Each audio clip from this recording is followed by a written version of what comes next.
자, 우리 지난주에 이어서 좀 더 그 믿음에 대해서 조금 말씀을 좀 더 나눴으면 좋겠어요. 제가 지난주에 뭐라 그랬냐면 믿음이란 내가 하는 만큼 뜨거워진다. 그러니까 기도하는 만큼, 말씀 읽는 만큼 이건 기본이고요. 내가 하나님을 얼마나 많이 생각하느냐, 내가 하나님께 얼마나 가까이 가려고 노력하느냐, 이 모든 것들을 하는 만큼 그만큼 믿음은 자라난다라는 것입니다. 그러니까 여러분, 우리가 한 주 그냥 보냈잖아요. 그리고 이렇게 모였잖아요. 그러나 지난 한 주 동안 제가 방금 말씀드린 거를 하신 분들은 믿음이 요만큼 자랐을 거예요. 뜨거웠고. 근데 전혀 그렇게 안 한 사람은 어쩔 수 없어요. 믿음이 그냥 이 정도인 거예요. 우리가 운동할 때도 여러분 마찬가지예요. 여러분, 운동 안 하고 먹기만 하면요, 뭐예요? 배만 나오고 몸무게만 점점 늘어나고 근육은 점점 없어집니다. 그러니까 이걸 느끼면서도 계속 운동 안 하고 먹기만 하게 돼요. 그러다가 뭐 해야 돼요? 병이 생겨요. 그때 가서 이제 아차 하게 됩니다. 그리고 이제 그때부터 운동을 하기 시작합니다. 음식 양도 줄게 됩니다. 그런데 사람이 참 간사한 게 그때부터는 누가 운동하라고 얘기 안 해도 스스로가 운동을 안 하면 몸이 근질근질하게 됩니다. 알아서 하게 되는 거예요. 이런 믿음도 마찬가지예요. 운동을 하면 몸이 운동을 계속 원하듯이 믿음 생활도 그냥 규칙적으로 하기만 하면 내 영혼이 계속 믿음 생활을 하게끔 만들어줘요. 결론은 뭐냐? 하면 된다. 운동해야지 하면서 안 하는 거랑 믿어야지 하면서 안 믿는 거랑 똑같다라는 거예요. 그냥 하면 믿음도 자라고 건강해지고 다른 삶도 너무나 행복하게 된다라는 것입니다. 너무 쉬운 공식이에요. 자, 오늘 가정의 달 5월 첫 주 어린이 주일입니다. 자, 오늘은 특별히 우리 자녀들이 CM처럼 어리거나 또는 이미 장성했거나 또는 결혼해서 가정을 이루어서 지금 타주에 있거나 상관없이 우리 자녀들이요, 이러한 건강한 믿음 생활 평소에 잘 해가지고 그래서 어려운 일이 생길 때 스스로 믿음으로 해결하고 그리고 하나님의 은혜를 풍성하게 누리는 우리 자녀들 되기를 간절히 축복합니다. 자, 그러려면 우리 부모 입장에서 우리 자녀들의 건강한 믿음 관리를 위해서 무엇을 신경 써줘야 되나? 오늘은 제가 특별히 우리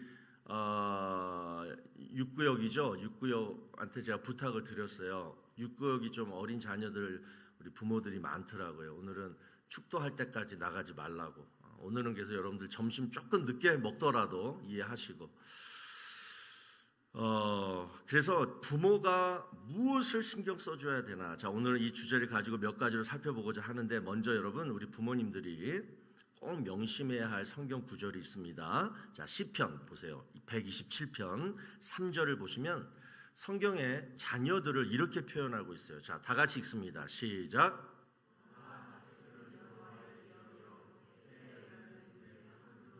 자, 자녀들은 하나님이 주신 기업이고 상급이라고 말씀합니다. 자, 그런데 어떤 성경학자가 여기에 있는 이 기업이라는 단어를 이렇게 번역을 했어요. 뭐라고 했냐면 assignment, 숙제다. 사실 어떤 의미에서 자녀가 부모에게 숙제일 때가 있죠. 그러니까 잘 키워야 된다는 어떤 책임감이 있고, 그리고 자식이 청소년기나 이럴 때 속썩일 때가 있고, 또는 몸이 또 아플 때가 있고, 이럴 때는 뭐예요? 정말 풀리지 않는 수학 문제처럼 부담스러운 숙제가 되기도 합니다. 그런데 여러분, 훌륭한 공부 잘하는 학생과 공부 못하는 학생의 차이는 딱 하나예요. 제때 숙제를 해서 가느냐 안 하느냐, 요거거든요.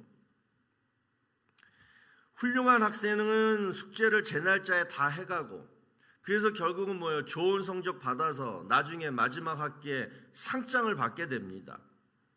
자, 우리 자녀들이 우리 부모들에게 숙제라면 우리 부모들은 반드시 뭐예요? 이 숙제를 잘 도와줘서 나중에 우리 자녀들을 맡기신 진짜 아버지, 우리 하나님 아버지께 좋은 성적 받고 그리고 주님 앞에 서는 날 우리 자녀와 부모가 다 같이 상급을 받아야 할 줄로 믿습니다. 저는 이 말씀을 이렇게 묵상을 해봤어요. 그래서 자식은 내 인생의 숙제예요. 이 숙제를 잘 해결하면, 잘 풀면 하나님께로부터 상급을 받는다.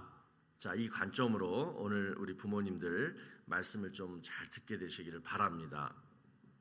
자, 이탈리아 한 예배당에 대낮부터 의자에 앉아서 계속 울기만 한 여인이 있었습니다.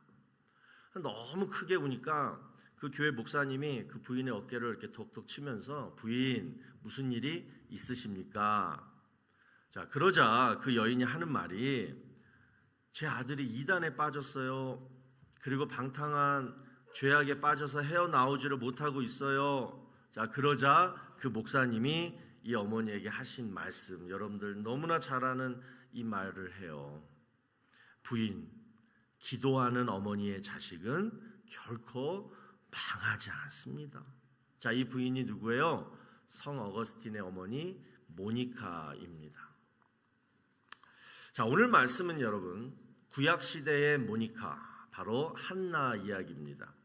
오늘 우리가 한나를 통해서 얻을 수 있는 교훈은 4가지예요.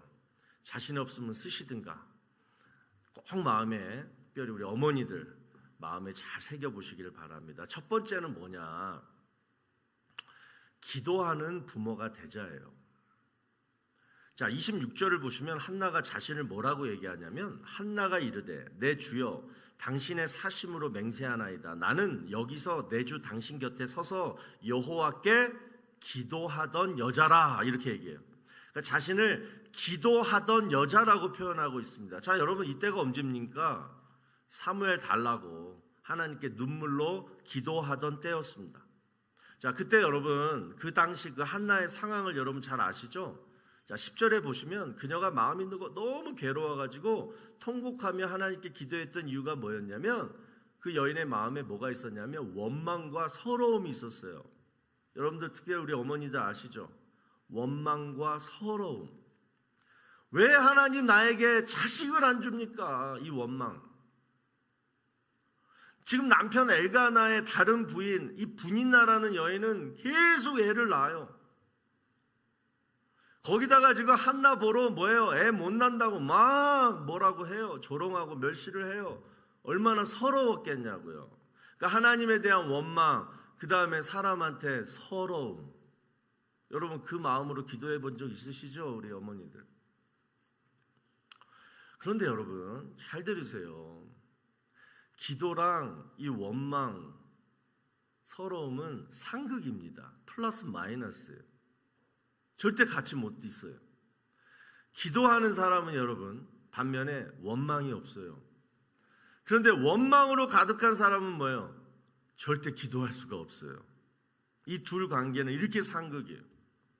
한나에게 우리가 먼저 배울 수 있는 교훈은 뭐냐면, 원망의 대상이었던 하나님, 그 다음에 자기를 무시하는 그 분인나를 여러분 원망하지 않았다는 거예요.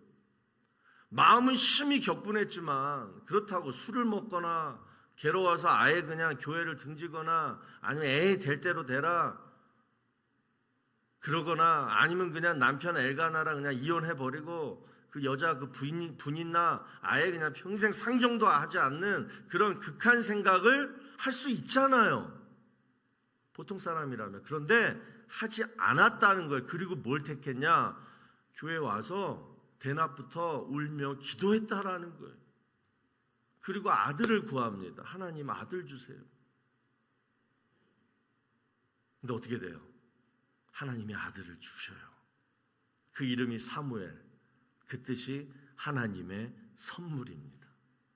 그래서 사무엘은 어머니 한나가 기도해서 얻은 하나님의 선물이에요. 자, 여러분, 우리 부모님들이 먼저 자녀들을 위해서 기도할 때 정말 우리 마음에 기억해야 할 사실 한 가지는, 다 따라해 볼까요? 우리 자녀는 하나님의 선물이다. 그러면 하나님의 선물인데 하나님의 그 선물을 가지고 여러분 원망하면 안 되죠. 우리 애는 왜 저럴까? 이놈 다 키워놨더니만 지멋대로 하고, 결혼시켜놨더니 지 와이프만 좋아하고, 뭐 지 남편만 좋아하고, 용돈도 안 주고, 지네들은 맨날 외식하면서 어머니 아버지 뭐 좀 사드세요. 또 그건 그렇다 쳐도 이놈의 새끼가 연락도 안 해. 내가 전화해야지 그냥 그때나 받지, 평생 그냥 손가락이 어떻게 됐는지 연락도 안 해. 여러분, 이런 원망이 있잖아요. 서운함이 있잖아요. 분노가 있잖아요. 하나님의 선물인 내 자녀에게 우리 부모들이 이런 마음이 있잖아요. 그런데 당연히 가질 수 있습니다. 그러나 이 마음 가지고 있으면 아까 뭐라 그랬어요? 기도와 원망, 서운함은 상극이에요. 기도가 안 되는 거예요. 그래도 우리 부모들, 믿음 있는 부모들은 기도하지 마. 그래서 여러분 자녀들 원망하지 마십시오. 지금 원망하는 마음이 있으시면 그 마음을 오늘 다 지우개로 지워버리고 가시기를 바랍니다. 하나님은요, 한나처럼 원망 없는 마음으로 그냥 순전하게 기도할 때 그 기도에 역사해 주신다라는 거예요. 또 자녀뿐만이 아니에요. 여러분, 저와 여러분을 성도라고 하지만 또 공통점으로 뭐라 부르냐면 청지기라고 하죠. 청지기 신앙. 내가 가지고 있는 모든 것들, 뭐 우리 가정, 또 직장, 일터, 시간, 물질, 내 주변의 모든 사람들을 우리는 다 하나님이 주셨다예요. 다 맡겨주셨다예요. 그걸 내가 잘 관리한다. 그래서 청지기라고 해요. 그래서 이 모든 것들을 다 여러분 똑같이 우리 자녀처럼 하나님의 선물이다. 내가 얻어서 내가 만든 게 아니라 그냥 하나님이 주신 것들이다. 이 청지기 사상으로 여러분들 가지고 있다라면 좀 어려운 일이 있거나 좀 속상한 일이 있을 때도 똑같이 적용할 수 있을 것 같아요. 뭐냐? 원망하지 말자. 하나님 주신 거에 대해서 섭섭해하지 말자. 서운해하지 말자. 이 무슨 일이 있을 때 여러분 어떻게 해야 되냐면 한나처럼 울면서 하나님 어떻게 할까요? 의논하시기 바랍니다. 원망이 의논으로 바뀌게 되시기를 바랍니다. 왜? 그것을 주신 분이 하나님이니까. 나에게 맡기신 분이 하나님이니까 나는 뭐예요? 그 하나님한테 하나님 그러면 어떻게 할까요? 이거 하나님이 저한테 주셨는데 이걸 제가 어떻게 할까요? 이 의논하는 자에게 하나님은 함께 역사해 주시는 거예요. 그리고 그 아이가, 이 직장이, 무슨 일터가 잘 되는 거예요. 여러분 믿으시기를 바랍니다. 또 두 번째로 우리 부모가 해야 할 일, 우리 자녀들에게 기도하는 모습을 꼭 보여줘라. 여러분들 잘 아시는 그 백악관을 기도실로 만든 대통령, 링컨 대통령 아시잖아요. 그분이 어떻게 그렇게 백악관에서 기도할 수 있었느냐? 어머니 낸시 행크스가 딱 성경 한 권 딱 줬습니다, 링컨한테. 그러면서 한 말이 뭐예요? 너한테 100에이커의 땅을 물려주는 것보다 내가 지금까지 손때 묻혀서 읽은 이 성경책 하나를 너에게 주는 것이 나는 진심으로 기쁘게 생각한단다. 돌아가시기 전에 딱 마지막 유언 이 한마디 하고 죽었어요. 근데 여러분 생각해 보세요. 이 한 권의 성경책이 이 링컨에게 어떻게 그렇게 큰 영향력을 끼칠 수 있었느냐. 그녀의 감동적인 유언도 아니고 또 링컨이 평소에 어렸을 때부터 교회 다녔으니까 그 가지고 있었던 신앙심도 아니에요. 바로 뭐냐? 저는 이렇게 생각해요. 어머니에 대한 신뢰감이었어요. 왜? 봤기 때문에. 평소에 우리 어머니 그 성경책 가지고 밤낮으로 읽으시고 그 말씀대로 순종했고 그 다음에 늘 기도하시던 모습을 링컨이 평소에 봤기 때문에 그 한 권의 성경책이 너무 귀한 거예요. 이 성경책만 내가 가지고 있으면 나는 뭐든지 되겠다. 성경책이 중요한 게 아니라 뭐예요? 그 어머니에 대한 신뢰감이에요. 여러분 자녀들이 지금 여러분을 얼마나 신뢰하고 있을까요? 우리가 탕자 이야기를 읽을 때 결코 놓치지 말아야 할 메시지는 어떻게 탕자는 아버지에게 그 죄를 짓고 돌아올 수 있었을까? 바로 이 부분이잖아요. 그가 아버지께 돌아올 수 있었던 이유는 뭐였느냐? 내가 아무리 허랑방탕하게 아버지가 준 돈을 다 써버렸어도 그래도 아버지께 돌아올 수 있었던 이유가 뭐냐? 여러분 뭐라고 생각하세요? 아버지에 대한 기본적인 신뢰감이 탕자한테 있었던 거예요. 뭐예요? 아버지는 내가 돌아가면 나를 받아주실 거야. 이 근본적인 신뢰가 탕자의 마음에 있었다는 거예요.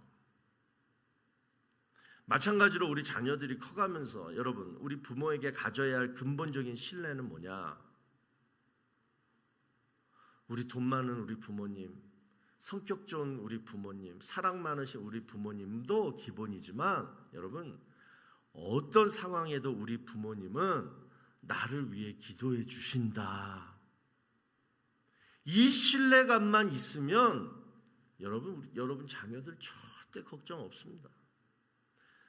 업앤다운이 있으니까 내가 요즘 교회 안 나가고 좀 방황한다고 할지라도 그 자녀의 마음에 우리 부모님이 나를 위해 지금도 기도하고 계신다. 주일날 11시 딱 되면 우리 부모님은 절대 집에 안 있고 교회에 있다. 거기서 나를 위해서 기도해 주신다. 이러한 자녀는요 반드시 하나님 앞에 돌아옵니다. 바로 이 믿음이 우리 자녀들에게 우리가 줄 수 있는 최고의 축복, 유산이에요. 또 우리 자녀에게 무슨 일이 있을 때마다 이 근원적인 신뢰감, 우리 엄마는 우리 아빠는 지금 나를 위해 기도하셔. 그리고 여러분이 전화로 꼭 마지막에 끝날 때 내가 널 위해 매일 기도한단다. 그러니까 아무 걱정하지 말아라. 이 부모의 말을 듣고요, 여러분 겉으로는 관심 없는 척해도요, 여러분들도 그러셨잖아요. 마음속에는 힘이 되는 거예요. 우리 부모님이 나를 위해 기도해 주니까 잘 될 거야. 이 믿음이요 있어요, 자녀들은. 여러분, 우리 자녀들이 이런 믿음만 가질 수 있으면 하나님이 책임지십니다. 그래서 중요한 거는 여러분 보여주시고 기도하는 모습, 그리고 내가 널 위해 기도한단다. 기도한단다. 자꾸 얘기하세요. 기도한단다. 걱정하지 말아라. 그 엄마의 그 표정, 그 아빠의 그 믿음직스러운 그 표정이 자녀들이요 힘들 때 그걸 의지하게 되는 거예요. 또 세 번째로 한나의 모습을 통해 우리가 얻을 수 있는 교훈은 뭐냐? 기도의 응답을 체험하고 가르치라예요. 우리가 자녀들에게 보여줘야 할 것, 기도하는 모습만 아닙니다. 기도했으면 정말 응답 받는구나, 이것을 실제로 보여주고 가르쳐줘야 돼요. 자, 본문 27절에서 한나가 고백하는 말이 있죠. 이 아이를 위하여 내가 기도하였더니 내가 구하여 기도한 바를 여호와께서 내게 허락하신지라. 여러분, 이 고백은 한나가 체험한 기도 응답의 확신입니다. 그리고 사무엘에게 분명히 말하는 거예요. 너는 기도 응답으로 얻은 아들이란다. 확신, 체험, 응답, 이걸 딱 보여주는 거예요. 내가 엄마가 이걸 놓고 지금 기도를 했더니 하나님이 이렇게 해주셨어, 이렇게 여러분 자녀들한테 얘기하시는 분 계세요? 하셔야 되는 거예요. 우리 엄마는 맨날 기도만 하셔. 근데 맨날 기도 응답은 못 받고 도대체 그 기도의 결과는 도대체 뭐야? 난 한 번도 못 봤어. 이렇게 보고 자란 아이들이 기도하겠냐고요. 귀찮아서 안 하지. 하나님은 여러분 우리가 어떤 기도를 해도 응답하십니다. 응답은 받아놓고서는 그걸 잘못 해석하고 그거를 제대로 체험 못하고, 그래서 부모부터가 그냥 내가 응답을 받은 건지 아닌지도 모르니까 자식들한테 얘기를 못하는 거예요. 반드시 하나님은 우리 기도에 응답하십니다. 그걸 자녀들하고 나누셔야 돼요. 그래서 훗날 사무엘이 하나님 앞에 이런 고백을 해요. 사무엘상 12장 23절 보시면 나는 너희를 위하여 기도하기를 쉬는 죄를 여호와 앞에 결단코 범하지 아니하고 선하고 의로운 길을 너희에게 가르칠 것인즉. 사무엘은 아예 기도를 쉬는 것을, 기도 안 하는 것을 뭐라고 얘기하냐면 죄라고 말하고 있어요. 그만큼 평소에 기도의 중요성을 너무나 잘 알고 있었던 선지자였어요. 여러분, 기도하는 어머니 밑에서 자라난 자녀들은, 그리고 그 응답의 내용, 결과까지 엄마와 함께 나눴던 자녀들은 절대로 기도를 쉬지 않습니다. 믿음이 좀 이렇게 다운돼도요, 기도는 해요. 무서워서라도 기도해요.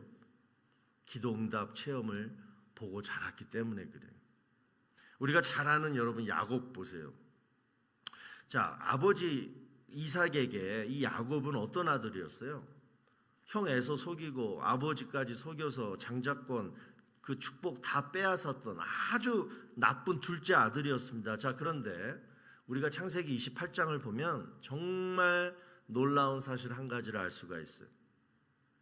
아무리 부모를 속이고요, 부모에게 정말 형편없는 자녀라 할지라도 그 자녀를 위해서 부모가 기도하면 그 자녀가 잘 된다라는 거예요.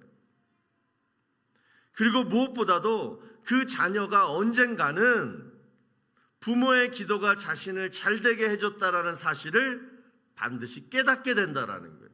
이게 하나님의 원칙입니다. 창세기 28장 1절부터 4절까지 보시면 아버지 이삭이요, 야곱을 불러다 놓고 축복하는 장면이 나와요. 그런데 자, 요 지금 창세기 28장 상황은 어떤 상황이냐면, 아버지 이삭이 야곱에게 속았다는 사실을 알고, 그리고 지금 어머니 리브가가 외삼촌 라반한테 지금 이 야곱을 형이 죽이려고 하니까 도망치게 하려고 하는 딱 그 지금 상황입니다. 그런데 아버지 이삭이 그런 야곱한테 지금 축복 기도해 주는 거예요. 그러니까 이삭의 마음이 어떻겠어요? 이런 고얀 놈, 나를 속여? 그런데도 이 아버지는 뭐예요? 기도를 해요. 왜? 장자권을 넘겼으니까. 그래서 장자의 축복권을 놓고 축복 기도를 합니다. 그 내용이 창세기 28장 4절이 한번 보세요. 아브라함에게 허락하신 복을 네게 주시되 너와 함께 네 자손에게도 주사 하나님이 아브라함에게 주신 땅 곧 네가 거류하는 땅을 네가 차지하게 하시기를 원하노라. 자, 대충 보시고 기억하세요. 자, 그리고 바로 이어서 그 다음 10절부터 보시면요, 여러분, 야곱이 부모를 떠나서 이제 어디로 가요? 외삼촌 집으로 도망가는 길에 중간 어디 베델이라는 장소에서 꿈을 꾸고 하나님을 만나죠. 그리고 그 유명한 베델 서원을 합니다. 자, 그런데 13절을 보시면 하나님이 꿈속에 나타나셔서 자신에게 뭔가를 약속하시는데 그 내용이 바로 방금 아버지 이삭이 자신에게 했던 기도 내용과 똑같은 거예요. 나는 여호와니 너의 조부 아브라함의 하나님이요 네 자손이 땅에 티끌같이 되어 네가 서쪽과 동쪽과 북쪽과 남쪽으로 퍼져 나갈지며 땅의 모든 족속이 너와 내 자손으로 말미암아 복을 받으리라. 그러니까 집을 떠나오면서 아버지가 자신에게 해줬던 그 기도의 내용과 지금 하나님이요 똑같이 말씀하시는 거예요. 여러분, 창세기 읽으시면서 그거 못 느끼셨어요? 어떻게 이 기도의 내용이 똑같지? 여러분 같으면 이 순간 어떤 기분이 드셨을까요? 당연히, 그것도 오래되지 않았어요. 방금 아버지한테 기도 받았거든요. 하나님이 우리 아버지 기도를 들어주셨구나. 그리고 결국 그렇게 되지요. 그것을 어떻게 알 수 있냐면, 야곱이 이제 147세가 돼서 죽을 날이 가까워지니까 자기의 자녀들을 위해서 다시 다 모아놓고 기도합니다. 그 내용이 창세기 48장 15절 16절 보면 자기 아들들 중에 누가 나와요? 요셉이 나와요. 요셉을 불러놔 놓고 똑같이 아버지 이삭이 했던 기도대로 이 야곱도 요셉한테 기도를 해요.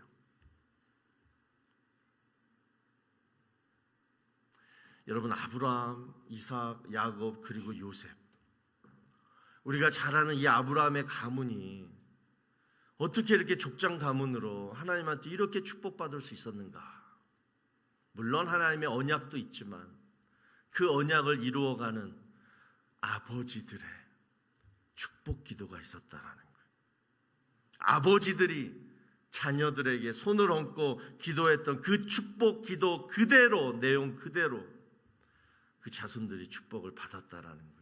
한 세대도 거르지 않고 이렇게 아버지가 아들에게 축복할 수 있었던 이유는 자기가 아버지로부터 받은 그 기도의 축복을 체험했기 때문에 자기 사랑하는 자녀한테 하게 된 거예요. 우리 아버지가 기도하면 하나님은 반드시 그 기도대로 나를 축복하신다. 여러분, 오늘 시간 아버지들,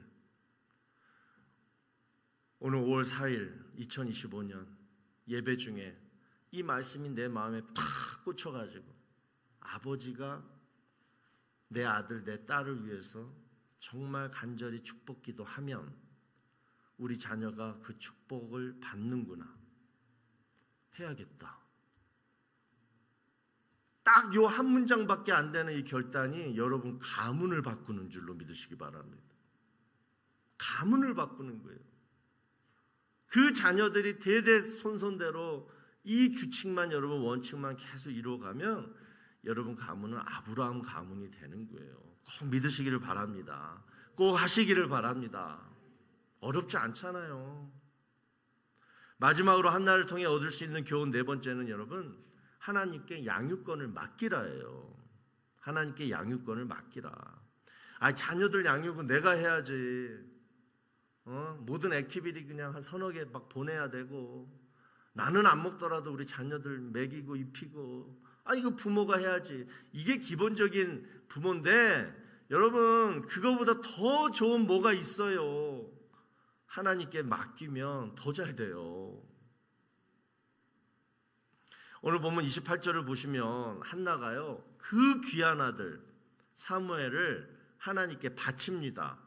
보시면 그러므로 나도 그를 여호와께 드리되 그의 평생을 여호와께 드리나이다. 평생, 사무엘의 평생을 하나님께 바쳐요. 드려요. 제가 누누이 얘기하지만 저는 성경 중에 이 말씀이 제일 싫었어요. 딱 요 구절 말씀. 철없던 중학교 때 이 말씀이 제 인생의 저주처럼 들렸어요. 어떻게 우리 어머니가 서원했다고 내 인생이 내 뜻과 상관없이 목사가 되어야 하느냐. 이 얼굴이면 연예인도 하고 영화배우도 다 되는 건데 왜 목사를 해야 되느냐. 죄송합니다. 아무튼 제가 번민하고 갈등했어요. 그런데 여러분, 지금에서야 제가 깨닫는 게 뭔지 알아요? 저희 어머니가 그렇게 기도했기 때문에 그나마 이렇게 살고 있구나예요. 어머니가 저를 드리지 않았으면 하나님이 저와 함께하며 저를 양육시키며 지금까지 인도하시고 보호하지 않았을 텐데, 하나님이 우리 어머니를 통하여 드리게 하심으로 하나님이 지금까지 저와 함께하심을 제가 믿기 때문에 하나님께 드린다, 우리 자녀를 하나님께 바친다, 이 의미가요, 여러분 얼마나 그 자녀에게 축복인지 몰라요. 제가 목사 돼 보니까 아는 거예요. 여러분 분명히 착각하지 마시고 잘 들으세요. 여러분 자녀를 하나님께 드린다라는 것은 자녀의 양육권을 하나님께 맡긴다라는 거예요. 하나님, 이 자녀를 뜻대로 사용하세요. 그러려면 하나님이 이 자녀의 인생을 책임져 주세요, 이 얘기예요. 절대 드린다, 바친다가 목사 되라는 얘기 아닙니다. 목사처럼 정말 우리 아들, 우리 딸이 하나님 말씀 순종해서 살려고 노력하고, 그 다음에 다니엘처럼 어떤 순간에도 하나님의 영광 위해서 살려고 거룩하고 정직하고 깨끗하게 살아가려고 하는 종이 되라는 거예요. 목사가 아니라. 여러분 자녀들을 이렇게 기도로 드리시면요, 정말 개런티합니다. 하나님이 여러분 자녀를 책임지십니다. 부모가 책임지려고 내가 책임지려고, 내가 우리 자녀 다 그냥 하려고 하나님은 등한시하고, 하나님이 책임지실 이유가 없잖아. 네가 있는데 내가 왜 하냐.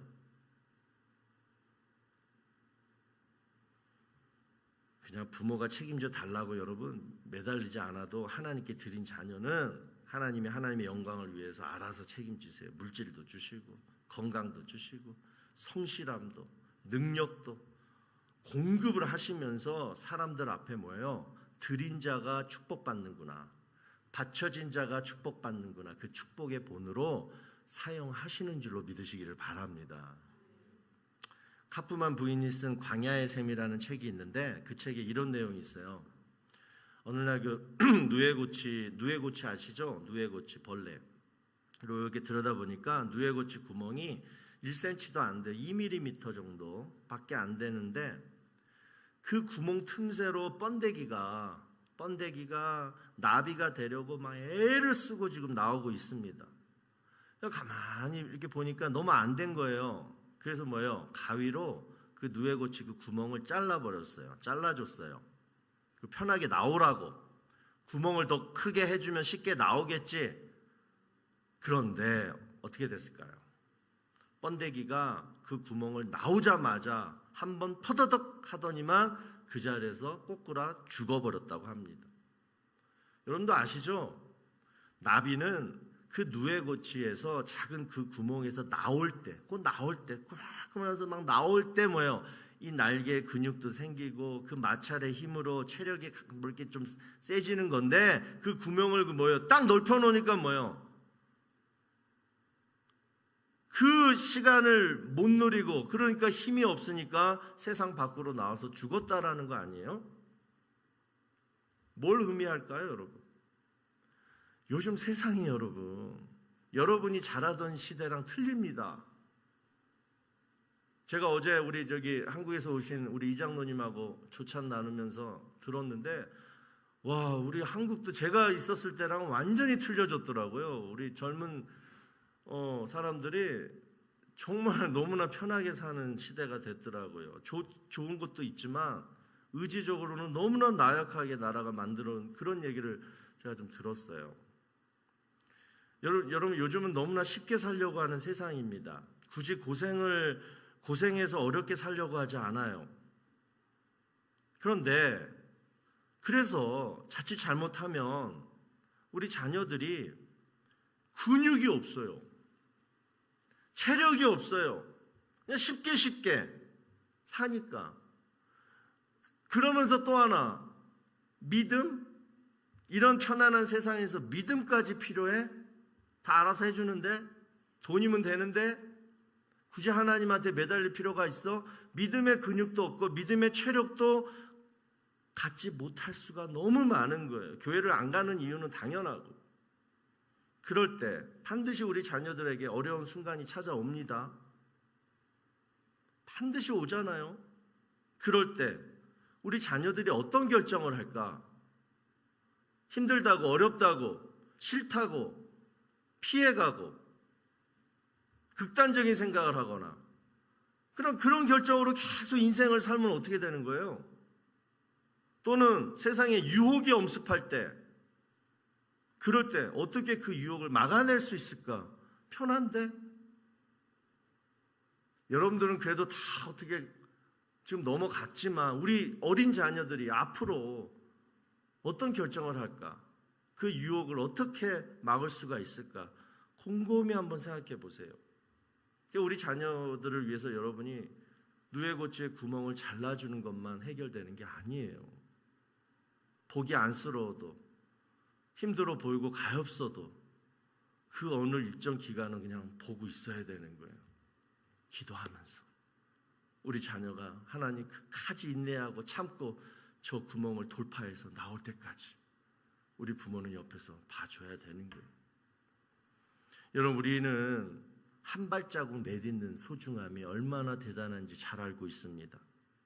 내가 그 순간에 그것만 딱 지나가지 않았어도, 내가 어디에 딱 한 발자국만 내가 내딛지 않았어도, 그 사람이 뭐라고 얘기했을 때 내가 그 한 발자국, 마음의 한 발자국만 내가 따라가지 않았어도 내가 내 인생이 이렇게 험난하지 않았을 텐데 라는 후회를 한 사람들은 인생의 한 발자국의 의미가 얼마나 대단한지 잘 아실 거예요. 여러분, 특별히 우리 어린 자녀들을 두고 있는 우리 부모님들, 그 어린 자녀들의 한 발자국 누구에게 맡기시겠습니까? 여러분이 끝까지 쫓아다니면서 지금처럼 우리 친교 끝나고 그냥 여러분들 교회 잔디에서 우리 부모들이 우리 자녀들 돌보는 거 보면 제가 얼마나 이쁘고 행복한지 몰라요. 근데 평생 그렇게 하시겠냐고요.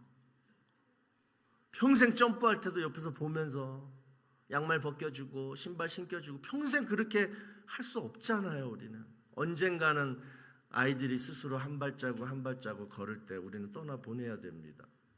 그럴 때 우리 자녀들의 한 발자국을 누구에게 맡기시겠습니까? 그래서 우리 부모들은 하나님을 믿어야 돼요. 잘 믿어야 돼요. 우리 자녀를 위해서라도 우리 부모들은 하나님을 잘 믿어야 돼요. 내가 가지고 있는 걱정, 염려 어떻게 품고 살래요? 하나님한테 맡겨야 돼요. 하나님께 다 맡겨야 돼요. 여러분의 자녀들 한 발자국까지도 다 맡기시고, 그러려면 오늘 우리가 나눈 말씀 첫 번째, 아이에게 기도하는 모습 보여줘라. 기도하는 응답 바로바로 체험의 내용 우리 아이들과 쉐어해라, 나눠라. 그리고 아버지들 자녀에게 손 올리고 기도하라, 축복해라. 그리고 어린 자녀들 하나님 앞에 드려라. 하나님이 양육하시도록. 그러면 숙제가 아닌 정말 내 삶의 기쁨이요, 자랑이요, 상급이 되는 그런 자녀들이 될 줄로 믿습니다. 제가 오늘 설교 준비하면서 불현듯 저도 생각이 난 게 이거였어요. 첫째 아이 낳고, 제가 미국에서 아이 낳았는데 첫째 아이 낳고 그 다음날 퇴원을 하는데, 여러분 그 병원에서 집으로 가는 길 어떠셨어요?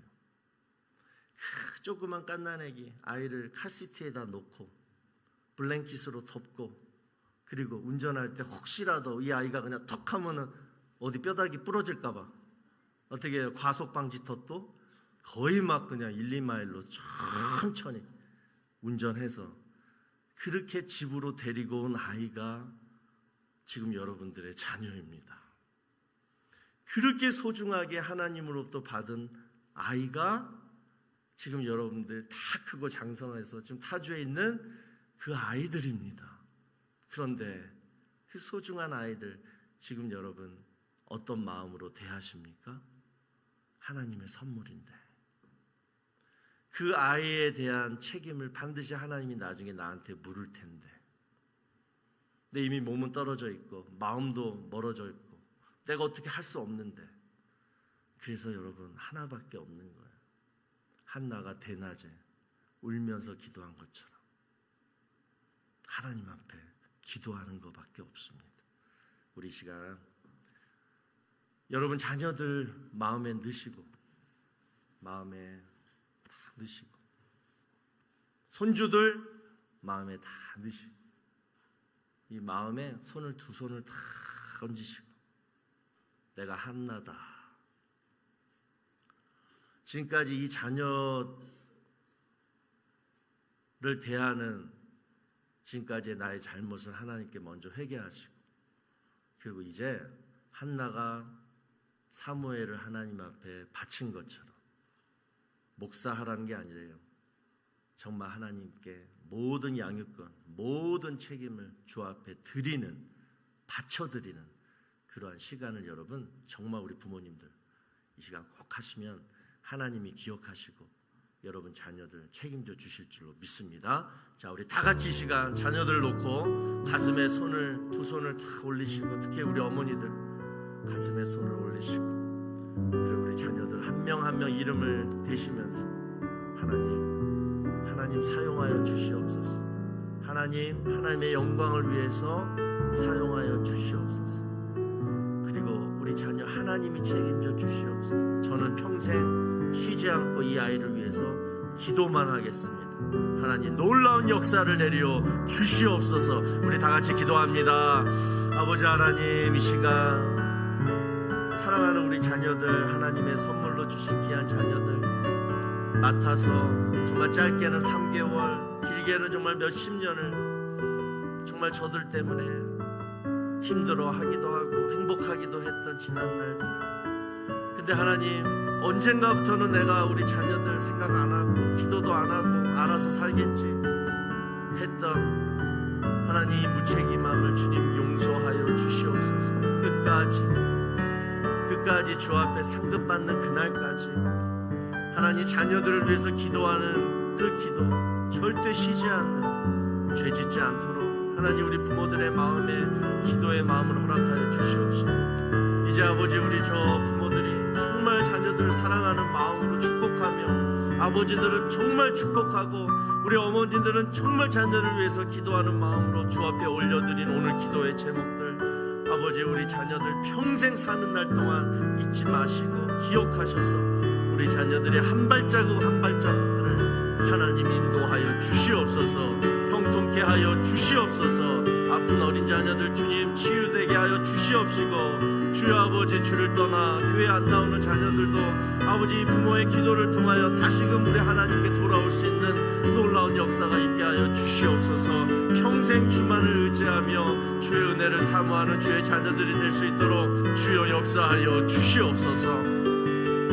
자, 우리 시간 다 같이 일어나시고, 오늘은 여러분 이 찬양을 여러분이 부르시면서 우리 자녀들이 이렇게 살기를 바라는 마음으로 이 찬양을 하게 되시기를 바랍니다. 이 가사 그대로 하나님 우리 자녀들이 이렇게 살아가게 하여 주시옵소서.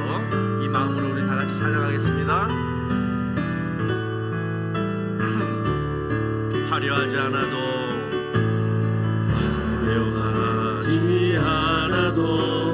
정결하게 사는 삶, 가진 것이 적어도 감사하며 사는 삶, 내게 주신 작은 힘 나눠주며 사는 삶, 이것이 나의 삶의 행복이라. 눈물 날 일 많지만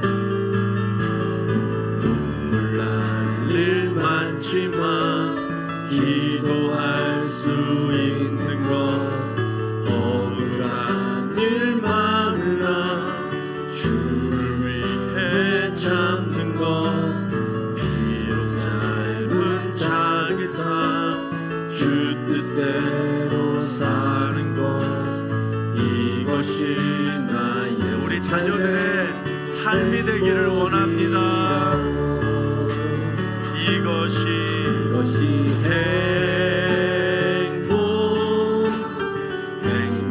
행복이라고.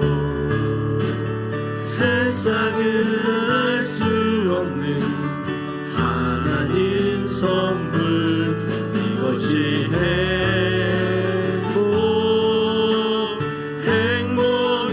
행복이라고.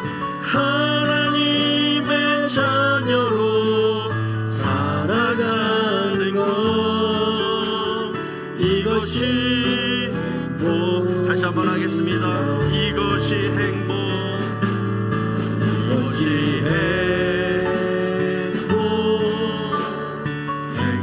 행복이라고. 세상은 알 수 없는 하나님 선물, 이것이 행복이라고.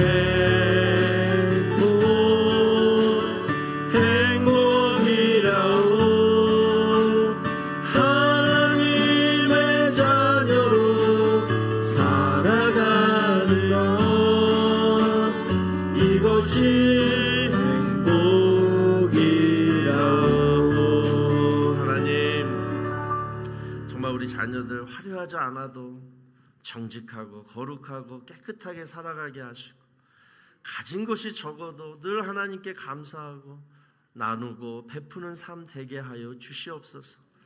또 눈물 날 일 있고 억울한 일 있어도 아버지 늘 주를 바라보며 참고 주의 영광을 위해서 참을 수 있는 그런 성숙한 자녀들 되게 하여 주시옵소서. 특별히 하나님 정말 간절히 기도합니다. 우리 자녀들이 주 앞에 무릎 꿇고 사무엘처럼 기도할 때 하나님 그 기도에 함께하여 주시옵소서. 그런데 하나님이 그 사무엘의 기도할 때 늘 함께해 주셨던 이유는 그 어머니 한나가 사무엘을 주 앞에 기도로 얻은 그 이유 때문인 줄로 우리가 배웠습니다. 이제 하나님, 우리 자녀들이 새로워지는 비결은 오직 우리 부모의 기도에 있다. 그러면 역전의 축복이 있고 치유와 회복이 있고 그리고 우리 자녀의 마음도 변화시킬 수 있다. 믿고 이제부터 기도하기로 결단하는 우리 모든 부모들 되게 하여 주시옵소서. 이제는 우리 구주 예수 그리스도의 무한하신 은혜와 하나님 아버지의 지극하신 사랑하심과 성령님의 감화감동 위로 교통하심이 기도하는 어머니의 자식은 결코 망하지 않고 아버지가 축복하는 자식은 반드시 축복받는다. 오늘 이 비결을 마음에 다 새기고 이제 자녀를 위해서 기도하고 그들의 인생을 오직 하나님께 다 드리고 맡기기로 이 시간 결단하며 돌아가는 사랑하는 우리 부모님들 머리 위에와 또 우리 모든 성도님들의 가정과 일터와 특별히 우리 자녀들의 삶 속에 이제로부터 영원토록 함께 있을지어다. 아멘.